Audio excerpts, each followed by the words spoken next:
Well, good evening and welcome to The Journey Home. I'm Marcus Grodi, your host for this program. Our guest tonight for the program is a returning guest. He was on the program, about 11 years ago now. But he's got an added title to his name now that he didn't have when he was on the program first time. Then he was just Scott Carson. Now he's Deacon Scott Carson.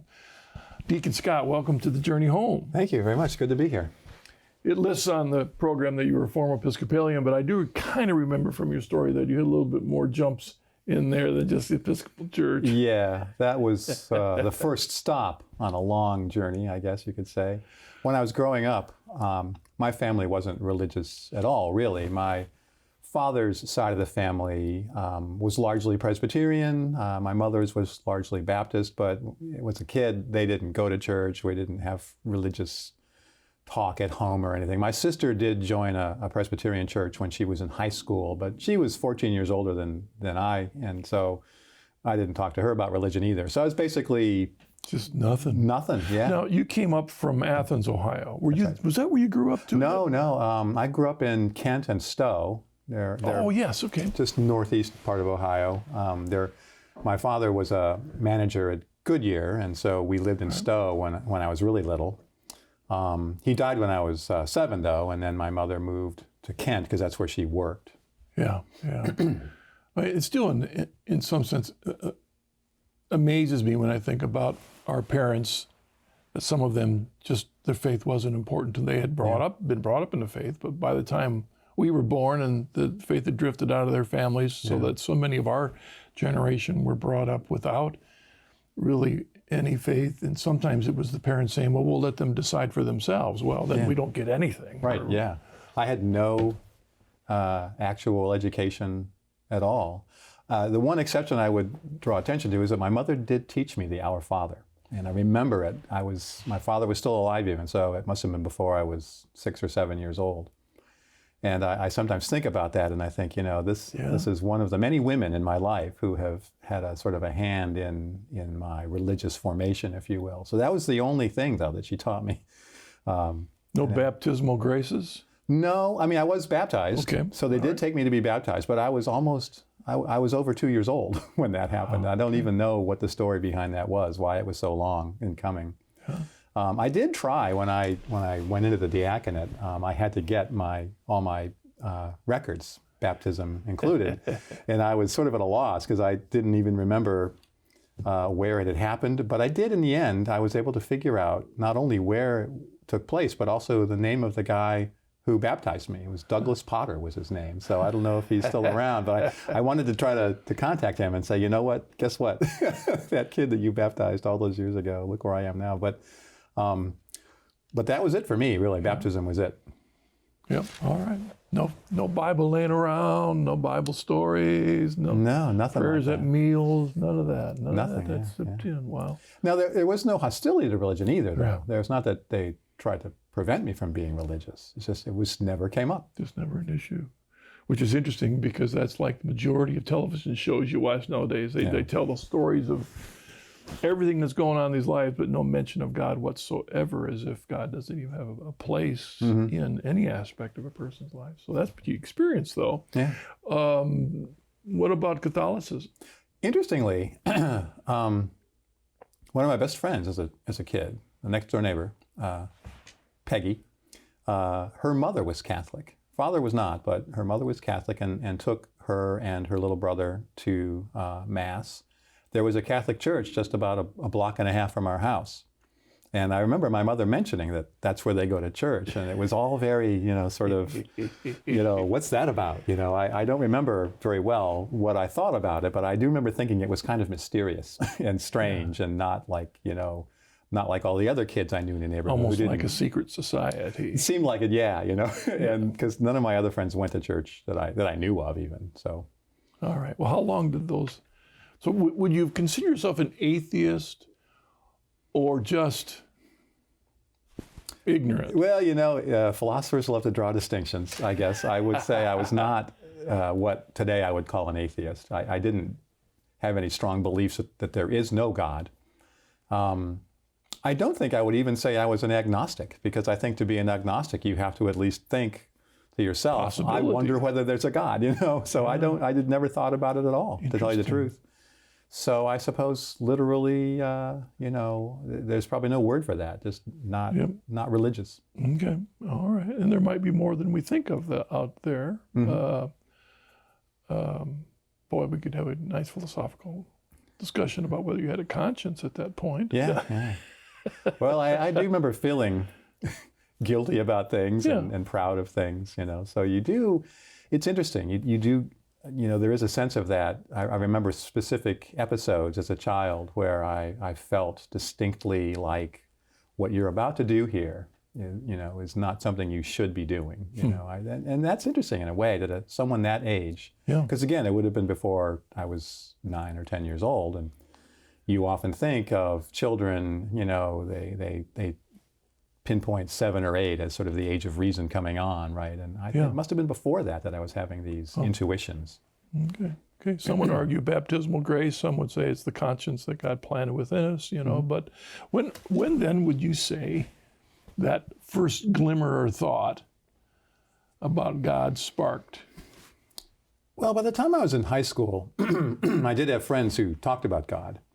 And so we would get into discussions about religion. And I was a little more on the atheist side at that point, because I was very interested in science, and I was very skeptical about claims of the supernatural, which is what I classified all those claims as. Yeah. And so probably in high school, I was thinking about it more.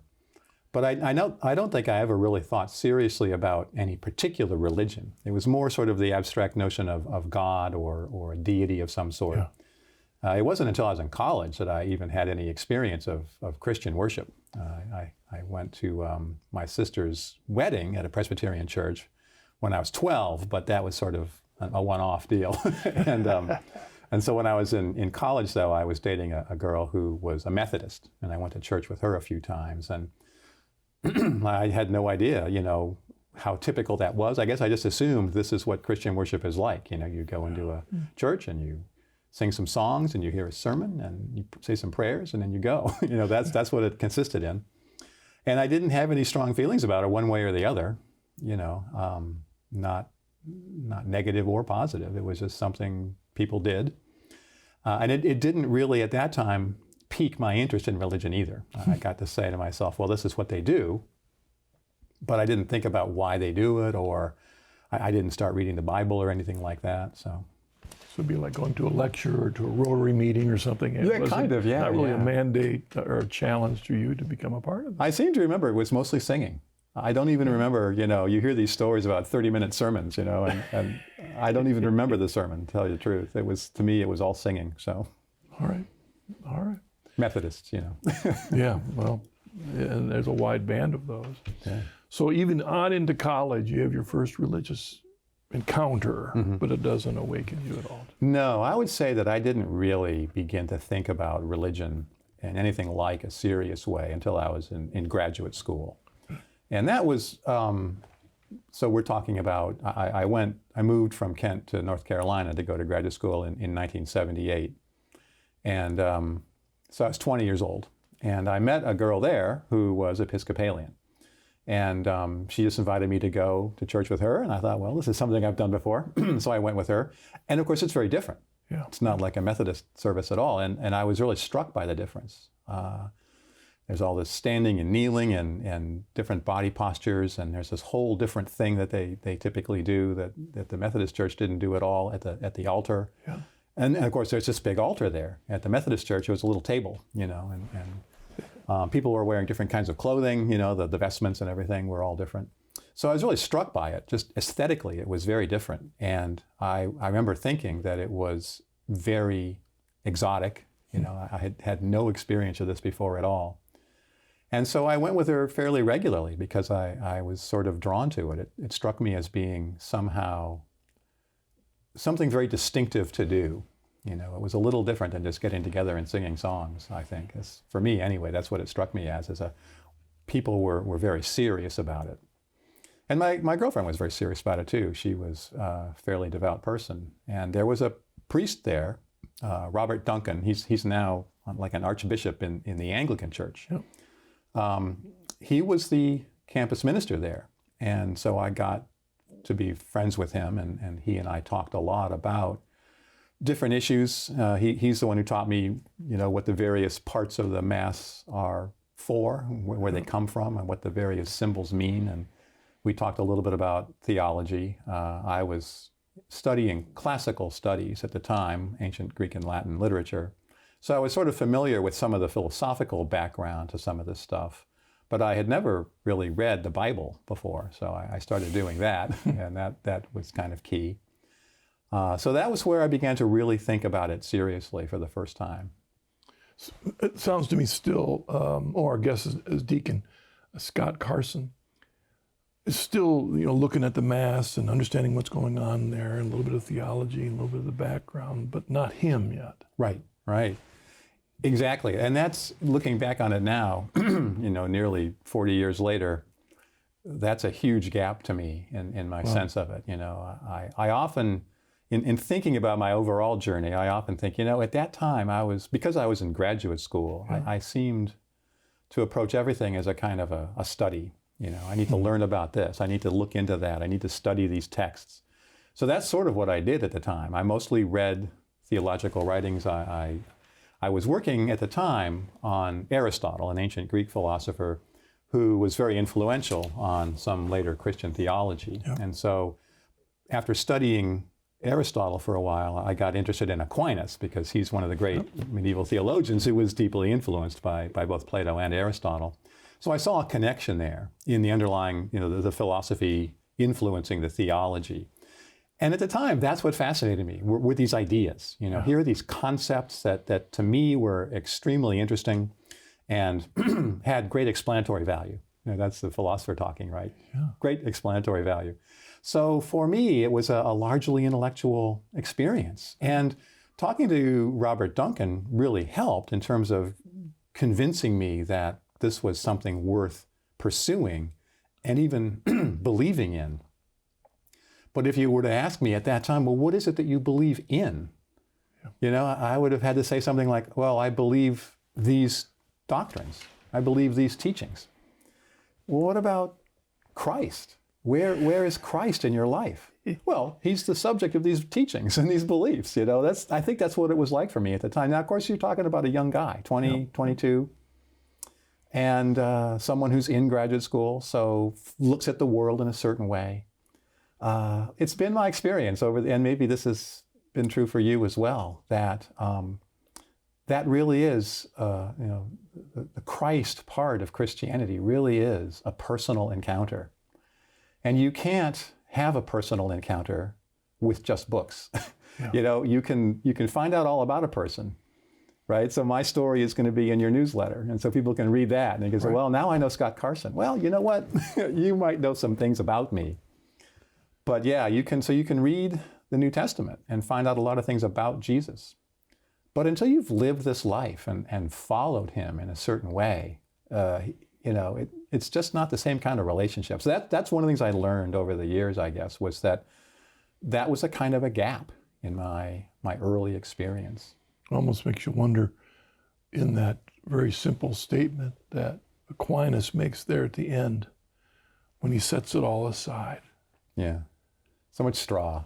So much straw. Is that what, and if we had a good Dominican here, he would be able to answer the question, but was that really what he was saying? This is all good and true, but apart from knowing him, it could all be a distraction, really. Sure. Yeah. Of course, he said that after he'd had a kind of a revelation, right? And I could sort of see that, that if you were able to have some sort of direct experience of that kind, it would seem really sort of, an incomparably grandiose experience.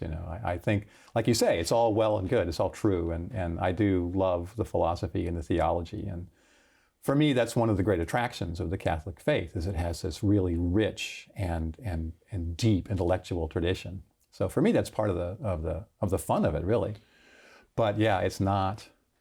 It is kind of like straw compared to what you can have if you follow Christ more closely. I mean, it becomes straw when we have an encounter with Christ that's, of course, of grace. It's not something we can make happen, but something that's a gift that realizes that even the best of our intellect and words can never truly describe the reality of God. We do the best we can, right? We use a word like transubstantiation to try and describe something that's really beyond our ability to describe. Homoousios. Well, what does it mean? What does that mean? Yeah, what does it mean? We're trying to put words to something. And but in your life at that point, you were just into the words. Yeah. The ideas were what drew me. And I think that lasted a while. Everybody has peaks and valleys in their journey, and I think so. I was in graduate school from 78 to 86 is when I did my PhD in classics. And I actually went off and taught for a couple of years as a classics professor. And the whole time, I was Catholic and going to Mass, and I even, from an early time. You were Episcopalian or Catholic? Well, because by 86 I had converted. So let me back up a little bit. So from 80 until 83, I converted in the summer of 1983. So from 80 to 83, I was basically an Episcopalian. But even at that time, I was already praying the Liturgy of the Hours from the Catholic Church, because that was the prayer book. There is a set of prayers in the Book of Common Prayer that you could do, but somehow the Liturgy of the Hours, it seemed more fun because there's like more hours to do and there's more readings, and it just struck me as being a little more, I don't know, it seemed more intense and I liked it better. So I was doing that already. And the more I talked to Father Duncan, to tell you the truth, the more he was sort of talking me into converting, because he was a very sort of Catholic, Anglo-Catholic person himself. And so his ideas were sort of solidly within the Catholic tradition. So the more I read about it, and the more I studied it, the more I just was thinking to myself, I don't really have any particular reason to not be a Catholic. There's nothing for me to protest, so why am I a Protestant? So I decided in 83, I had a lot of friends who were Catholic too in the graduate program that I was in. And they were very influential on me as well, because they liked to argue with people, and they were all very sort of, gung-ho Catholics. And so, so I decided I would convert. And I did start going to Mass and attending not only in Chapel Hill, where I was living until I finished graduate school, but once I left and was teaching, I attended regularly and was very devout about it. But again, it was just this sort of set of practices that were drawn from a tradition. And again, if you ask me, well, where is Christ in all this? What were you doing that was Christ-like to follow your master? I don't know what I would have said at the time even. And looking back on it, I certainly don't know what I was doing. Well, again, this is fascinating because, often in the program, what we're talking about is a person who's had a conversion to Christ, and then they become a great Protestant, and then in the process, they discover the Catholic Church, and then they come to the Catholic Church where their belief in Christ is fulfilled in the Eucharist. Mm-hmm. You've gone through this journey, but in some ways you're saying, I hadn't really met Christ. I don't think so, yeah. Well, that's interesting. So we're going to get to that in a little bit, but as we look at your transition to the Catholic Church, I do know that Newman had a part to play in that. Oh, yeah. So I was really interested in, as I said, reading as much as I could. And when I went to talk to one of the Catholic priests in town about conversion, he recommended Newman. He was a big fan of Newman himself. And he said, well, you like to read. Why don't you take a look at this stuff by Newman? And of course, what he recommended at first was Apologia. And that's what I read. And it was very interesting. And I was drawn to it. But to be honest, it wasn't really what tipped the balance for me. In the end, I wound up reading a couple of other things by him. In particular, I read this book that I don't know how many people even read this anymore, but An Essay in Aid of a Grammar of Assent. Oh, yeah. That was one of the last great works that he produced, and it was, I suppose you could say, it was sort of more up my alley because it was a more philosophical kind of text. Mm-hmm. It's about the nature of knowledge, and in particular, the nature of our knowledge of religious truths.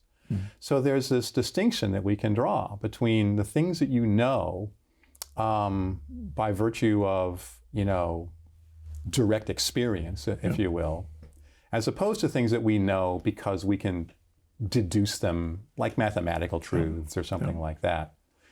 And I was really drawn to his idea that our knowledge of God is something that we come by experientially. And so for me, that was the opening of a whole new book, if you will. You know, of course, I'm really interested in books and reading.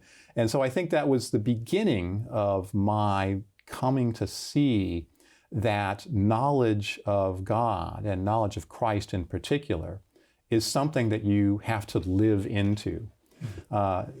Nowadays, when I think about this, I sometimes compare it to, if you're a married person, it's an easy comparison to make. You know, we all love our spouse on the day that we get married, and you think at that time, this is the most wonderful feeling I'm ever going to have, you know. But then you find out 20, 30 years later that, or at least I have anyway, that as wonderful as that feeling and experience was, I wouldn't trade the feeling and experience I have now towards my wife for that one, because it's so much deeper and richer. We've been married 31 years now, and you know, you enter into a relationship like that, and it just grows over time. It's like you know, it doesn't really change, but it sort of expands, if you will. You know, it's the same relationship, and yet there's ever more depth to it and ever more intimacy. And you come to feel like the person is, well, they are one flesh, becomes more meaningful over time. You begin to realize this person really is a part of me in a way that when we got married, I just took that to be, that's just an expression, you know, but now it's reality. And I think that the same is true of any conversion experience. You know, I mean, Newman himself had a conversion experience when he was 16. And that was obviously before he was Catholic, but I guess it was a fairly common thing among English evangelicals to sort of have a moment that they could point to and say, that was when I realized that God was calling me to a certain form of life. And he did really change his life at that time. And he lived a very religious and devout life and I'm trying to think, when I was 16, that wasn't going to happen, right? But even in his case, he was able to pinpoint moments of growth and change and deepening. And I think that that's going to be true for anybody, and including the person who's been religious all their lives, right? You're baptized as an infant, but your baptismal grace continues to work in you, and you become, if you're serious about your faith, I believe you'll become ever more deeply aware of the importance of the faith in your life as you grow older and experience living the faith. So for me, that was a really important turning point, was Newman's idea about the essential nature of experiencing Christ in your life as the foundation for being able to claim to know him in any meaningful way. I suppose one would say that one of the primary reasons that Christianity even exists after all these years, with all of our creeds and theologies and doctrines and all that, it really comes down to an experience of he's risen. Mm-hmm. Yeah. I mean, that's it. If it wasn't for that. If it wasn't for that one thing, that's right. None of the rest of it would be plausible at all. Yeah, yeah. And yet how do you come to believe that he's risen? You know, it says so in the Bible, right? So it's either true or false. But yeah, that was my experience, is you can't pick up the Bible and just say, oh, well, it says here he's risen, so therefore he's risen. You come to realize his risen presence in your life over time. Yeah. When our Lord turns to Peter after everybody's left because of his Eucharistic statements, and he says, where are you guys going to go to? And they said, well, we've come to know who you are.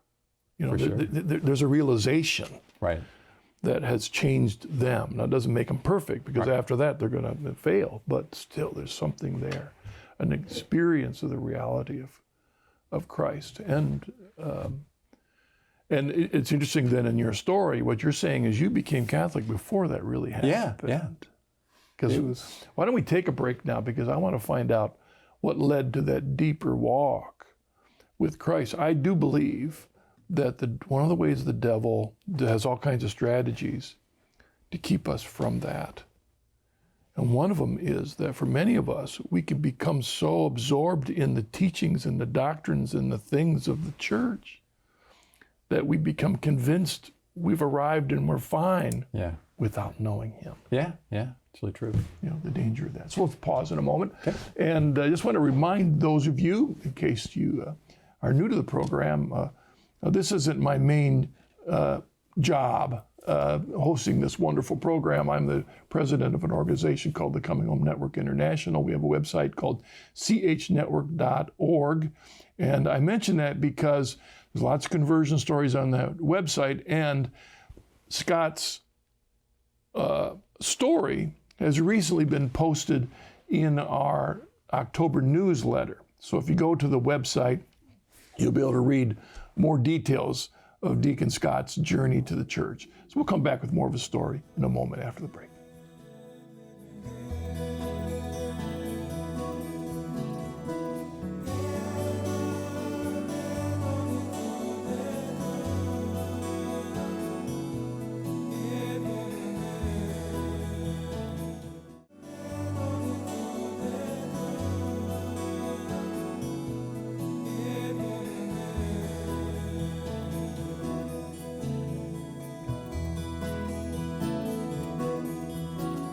Welcome back to The Journey Home. I'm your host, Marcus Grodi, and our guest is Deacon Scott Carson, former Episcopalian. As you mentioned in your journey, you went from really not having any inkling about the reality of God to learning a lot about him, being drawn to the faith, affirming what you know about him as Episcopalian, and then coming into the Catholic Church. And I'm thinking, but you admitted that you probably didn't know Jesus personally at that point. I want to get to how that happened, but I'd like to also ask, when you came into the church and you're accepting, as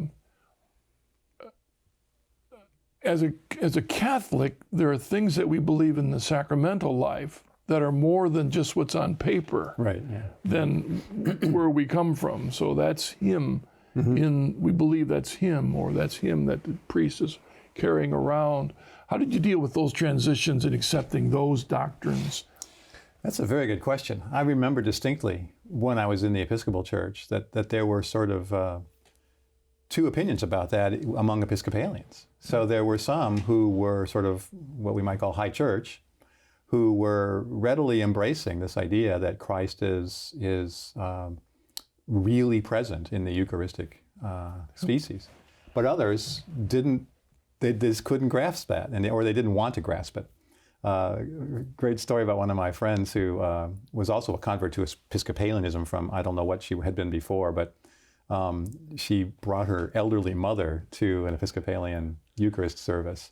And as you know, right, it's very similar to a Catholic Mass, right, where they hold the host and they're doing little prayers with it over the chalice, and they're making the little sign of the cross, And after the service was over, my friend's mother said to her, "That man didn't fool me. I saw him waving that little piece of paper over that cup," like it was some kind of magic show or something, right? So I think among Episcopalians there is this view that we want to maybe distance ourselves from, I don't know what, popery or something like that, or superstitions about the Eucharist. But at the same time, there were those who were fairly receptive of those views. And the crowd I hung out with was more the high church type, so I was already open to it, but it was, to be honest, it was a difficult thing to sort of get your mind around. Yeah. What does it even mean to say that this thing, which was bread before, is now the body of Christ? And not just the body, but the soul, the divinity, the whole Christ, and I don't remember exactly what I thought about that, but I do remember that it tugged at me. It's something you feel like, well, this is what the church teaches, so I have to come to grips with this. I have to understand it somehow. And it's not that I resisted it because I didn't think it was possible, or I didn't think it made sense from a scientific. I knew it's not a scientific claim, for one thing, right? So I wasn't having trouble believing it. I think what I was having trouble with was understanding what it meant or what it ought to mean to me as a believer. Should I be having some sort of mystical experience when I receive it, for example? And I just, that was a struggle. But it is the kind of thing, I believe, that, like, just like the other sacraments, it draws you in because Christ is present there, right? I suppose if he weren't present in those Eucharistic species, then maybe nothing would happen. Or maybe you could talk yourself into thinking certain things about it.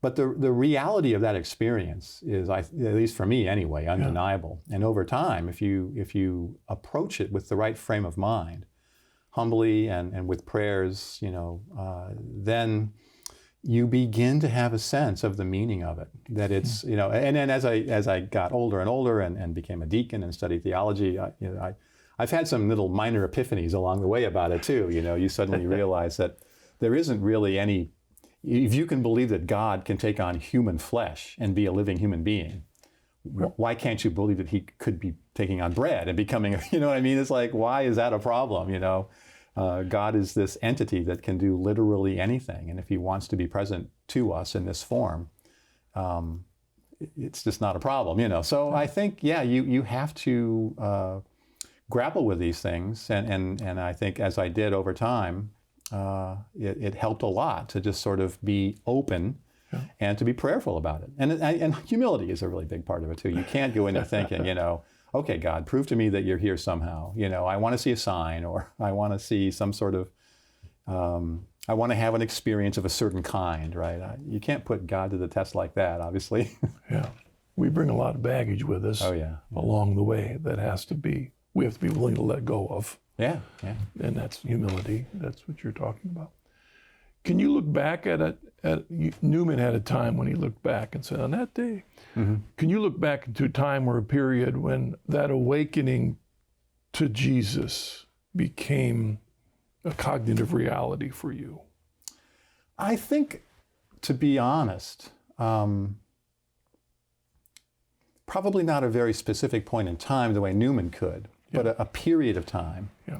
And it wasn't even all that long ago, probably. I suppose, very gradually, I had a kind of a valley. I talked about peaks and valleys. When I had been teaching in classics departments for a couple of years, I decided that I would rather do philosophy full time. So I actually quit as a classics professor and went back to graduate school and studied for a PhD in philosophy. And I was at a university, Duke University, that was very, the department there was very secular. Yeah. Many of the faculty were openly hostile to religion, and it was a very difficult period. And it's so materialistic and so skeptical that it was hard to sort of resist. And I felt my old skeptical, impulses arising again.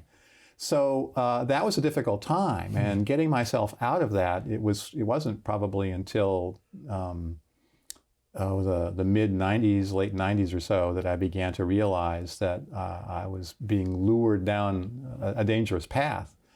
And is this the time where you're Catholic at this point? Yeah, I was fully Catholic and was a fairly serious Catholic. I had done volunteer work as a teacher in the religious education program. I had been a minister of communion.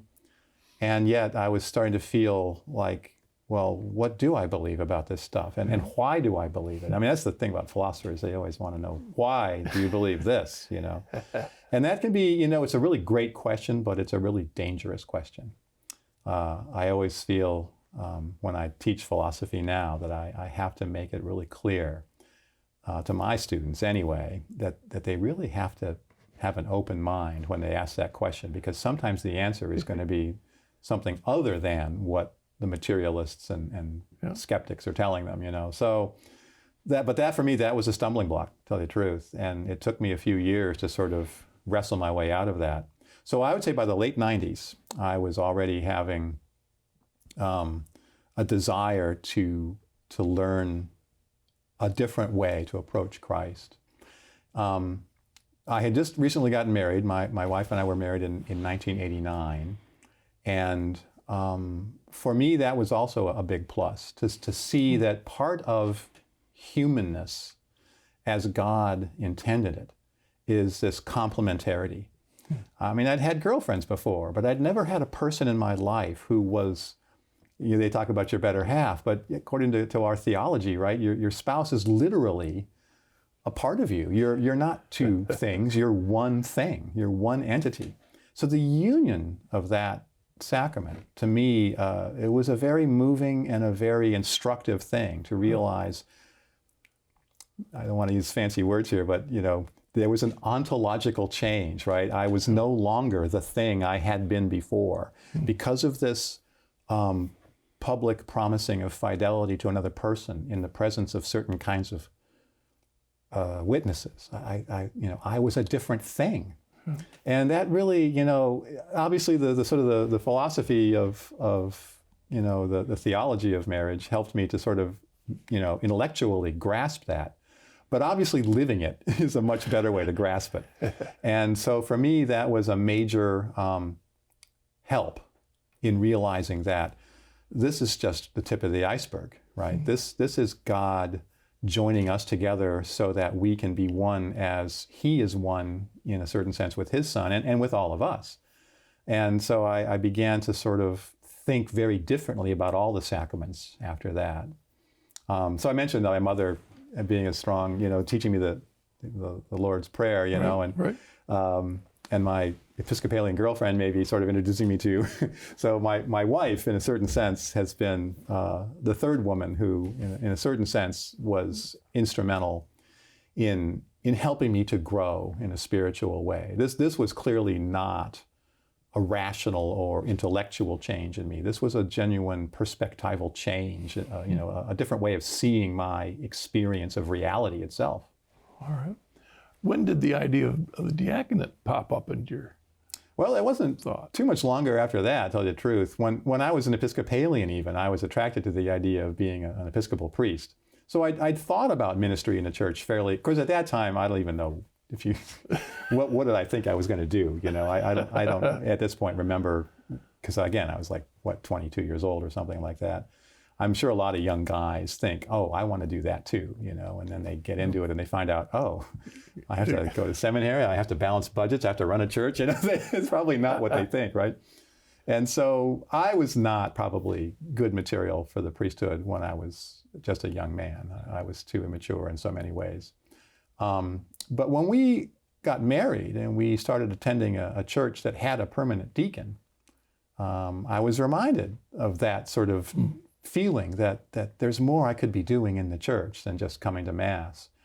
And to be honest, I do love the liturgies. I'm very attracted to the liturgical structures that we use in the church. And I'm also, I've always been interested in Benedictine spirituality because of their interest in liturgy. And I recently became an oblate at Clear Creek Abbey, so I'm even a Benedictine oblate, and I did that partly because I love their attention to detail and prayer and liturgy and chant and all these things. So for me, there was a certain, again, aesthetic attraction to it. But I also was just attracted to the idea of serving in the church somehow. But in North Carolina, in those days, they didn't have the permanent diaconate. And then in 1996, I took my job at Ohio University in Athens, which is in the Steubenville Diocese, and they didn't have the permanent diaconate either at that time. They didn't get it until 2009, I think, is when they first had their first group of guys go through their training. And I did actually intend in 2009 to go through the training, but story of my life, I submitted the application packet one day late. And of course, they're looking for reasons to cut people, right? So as an academic, I'm 2009, that's because you're on your way to do the Journey Home program, so you missed the deadline. Right? It might have been something like that, because it was right about the same time that it was due. But, I was thinking like an academic, because in my profession, a day late is meaningless. And you can be a month late, and they're still like, oh, wait, this is sooner than we thought. So I didn't think that a day late would make a big difference, but it did. So I was not, and that was good though, because my children were still pretty young at that point, and I don't think I could have really have done that to my wife, to say, well, I got to go off and have weekends, in Columbus every other week. So that was actually God's providence in a certain sense. And that's in the end what helped me the most was God's providence, because Steubenville, they only start a new class every 4 or 5 years or so. So that was a group of guys in 2009 who were going to go through it. And so it was necessary then that I wait. And in the meantime, a thing happened to me that really changed my life. I had been playing a lot of soccer. I was a very avid soccer player. And although my surgeon says they're not connected, I did take a lot of soccer balls to the face, and I wound up getting a torn retina. And I was, again, my surgeon says they're not connected. It's because I'm an old man. That was the main reason. But I prefer to say it's because of the soccer balls to the face. But the torn retina, there was a blind spot in my eye, and I was terrified, that I was going to go blind in that eye. And, you call your doctor, it's a Sunday afternoon, and he says, come to my office right away. It's like, are you sure? It's Sunday, because you have to be seen right away. So I went to his office. He looked in my eye. He says, I'm going to call Columbus right now. This is Sunday afternoon. And I'm thinking, you're calling them right now? And so long story short, I had to go to Columbus the very next day for surgery on my eye. And the whole experience of going through surgery, I'd not had many surgeries before, nothing like this at all. Right. And you sign all these papers, well, if I die on the table, here's what happens. Or, I understand that I might be an invalid after this. You sign millions of papers. And I remember distinctly thinking with each paper I signed, this is as scared as I have ever been in my life. I was thinking, I recently had a rotator cuff surgery, and the point is, it's one thing to maybe lose the ability of this arm, but to lose your eyesight. It's a tough thing for a guy who reads for a living. Yeah. And it's just one eye, but you just feel like, I can't, please God, you said there would be no burdens beyond what I could bear. So I was really pretty terrified. And, then they wheel you into this room where they give you injections all over your face, to numb you up. But of course, you have to be conscious for this thing, because they talk to you all through the operation to make sure they're not, damaging your brain, because your eye is technically a part of your brain. So I'm in there and I'm fully conscious. And I just remember, the gentle voices. There's a surgeon, there's the assistants, the nurses, the anesthetist, and they're all, I actually had a couple surgeries, and during the second surgery, there was even, I don't know what her job really was, because she was a nurse, but whatever her job really was, she held my hand all the way through. And it was like, it made a huge difference. I couldn't believe that there's all these people doing all this just to save my eyesight. So you get out of this surgery and everything's fine. You can see, and it's like a miracle. And I got to thinking about that experience, how terrified I was, and how their skill and their attention to detail and their commitment to their profession saved my eyesight. So that's a good thing. And it suddenly hit me. If I hadn't had a bad thing happen to me, that good thing wouldn't have happened, right? So the coming into being of a good depended in some weird way on an evil. And I thought, well, that's God's providence right there, to bring something good out of something bad. This thing was, taken in the abstract, losing your eyesight is just a bad thing. But it gave these other people a chance to do something really good for somebody. And I benefited from it. So I thought, well, this is what the diaconate is for me. It's a chance to be that guy, to come into people's lives who are suffering, or they can't find God in their lives, or they're going through a hard time, and they need something, anything, a guy to hold their hand or something. Yeah. And I thought, well, I could be that guy. So I thought, well, the next round is going to be in whatever it is, 2011, 2012, and I got it in on time. That's all right. Well, the opportunity to be Christ in someone's life. Exactly, yeah. I mean, that really is it. And I remember the secretary at my church, back when I was a pastor, remember she would train her new assistant into saying, you may not realize, but as a church secretary, one of your most important jobs is you're Jesus. Yeah. To people that call this office, that's remember right. That. In other words, and that's what a deacon is. Because as Paul said, imitate me as I imitate Christ. To me, that's the banner for what deacons are supposed to be all about. Right? That's right. That's what we are taught, right? You are in persona Christi servi. You are in the person of Christ the servant. And you really do have to be. I mean, our whole faith, this is another thing that has deepened for me over the years too, is this perspective that the Catholic faith and I suppose the Eastern churches are like this too, but they're so, the incarnation and iconography is such a big part of it, right? Yep. So a deacon or a priest or a bishop, they're all in some way or another, they're an icon of Christ. And icons, as we know from the Eastern churches in particular, right, they're not just pictures. So we're called to live our lives in a certain way and to see the world through the eyes of Christ. So that, you can't just, you have to take things a lot more seriously. Yeah. I kind of feel like every Christian who's baptized, or especially maybe if you've been through confirmation, that we're all in a certain sense called to a kind of a diaconia.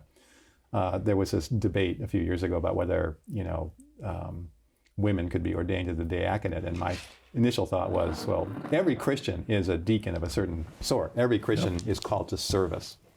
So probably every Christian should do this, but the deacon for sure should look at every act, everything he does during the day as something he's doing in the person of Christ, and that would include things you do by yourself, like mowing your lawn or this just day-to-day details. You're looking at creation through the eyes of Christ and thinking, how can I love this in the most perfect way, no matter what it is you're doing. If it's the person that you ordinarily can't stand to be around, and the most annoying guy in your office, right? How can I love that person the way Christ loves that person? Well, being a deacon means you only have to be on the job Sunday mornings, and that's it. That's not what they told me in seminary. I've mentioned this scripture a number of times on the program, and it comes from Sirach chapter 2, verse 1. And I just think it's important. My son, if you come forward to serve the Lord, prepare yourself for temptation. Yeah, it's really true. You say, okay, I'm going to step forward. I'm going to offer my life to be a deacon or priest or something. And as soon as you do that, you awaken. Yeah. Screw Tape in his gang. Somebody's looking for you. Yeah, they're gunning for you now. That's really true. I think, especially when we were in formation.